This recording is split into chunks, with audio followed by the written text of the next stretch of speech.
Kaya kung mag-aasawa ka, maghahanap ka ng tahimik na babae. Hindi madaldal, hindi chismosa, hindi palaaway. Alam mo kasi, bawal ng Diyos yun eh.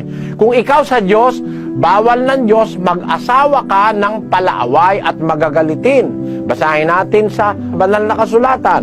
Huwag kang makipagkaibigan sa taong magagalitin, at sa mainiting tao ay huwag kang sasama. Pag sumama ka sa mga taong magagalitin, kaya kung ako ang babae, hindi ako mag-aasawa ng magagalitin.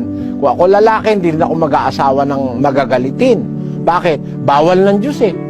Matututo ka ng kanyang lakad at ikaw mahahawa pati ang iyong kaluluwa maliligaw. Kaya alam mo, ang babaeng makadiyos, hindi madaldal, tahimik. Utos kasi yun eh. Sa unang Timoteo 2:11. Ang babae mag-aral na tumahimik